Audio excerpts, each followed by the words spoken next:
പത്മനാഭസ്വാമി ക്ഷേത്രത്തിന്റെ ദൈനംദിന പ്രവർത്തനങ്ങൾക്ക് പണം കണ്ടെത്താൻ രൂപീകരിച്ച ട്രസ്റ്റുകളിൽ നിന്ന് ക്ഷേത്രഭരണത്തിനായി രാജകുടുംബം പണം നൽകുന്നില്ലെന്ന് ക്ഷേത്രഭരണ സമിതി.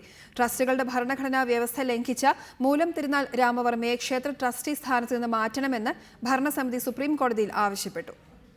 പത്മനാഭസ്വാമി ക്ഷേത്രത്തിന്റെ ഭരണത്തിന് പണം കണ്ടെത്തുന്നതിന് തിരുവിതാംകൂർ രാജകുടുംബത്തിലെ ചിത്തിര തിരുനാൾ 3 ട്രസ്റ്റുകളാണ് രജിസ്റ്റർ ചെയ്തിരുന്നത്. ക്ഷേത്രത്തിന് സമീപത്തുള്ള ക്ഷേത്രം വക ഭൂമിയിൽ സ്ഥിതി ചെയ്യുന്ന കല്യാണ മണ്ഡപങ്ങൾ, ജുവല്ലറി കടകൾ തുടങ്ങിയ വാണിജ്യ സ്ഥാപനങ്ങളിൽ നിന്നുള്ള വാടക ലഭിക്കുന്നത് ഈ ട്രസ്റ്റുകൾക്കാണ്. ക്ഷേത്രഭരണത്തിനുള്ള പണം ഈ ട്രസ്റ്റുകൾ നൽകണമെന്നും അതിൽ വീഴ്ച വരുത്തിയാൽ ട്രസ്റ്റി സ്ഥാനത്ത് നിന്ന് ബന്ധപ്പെട്ടവരെ നീക്കണമെന്നുമാണ് ട്രസ്റ്റിന്റെ ഭരണഘടന വ്യവസ്ഥ ചെയ്യുന്നത്.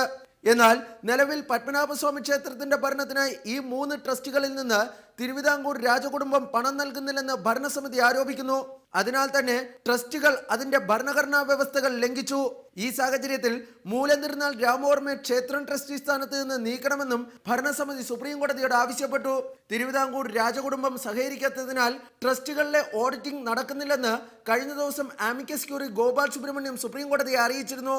B Balagopal, reporter, Delhi.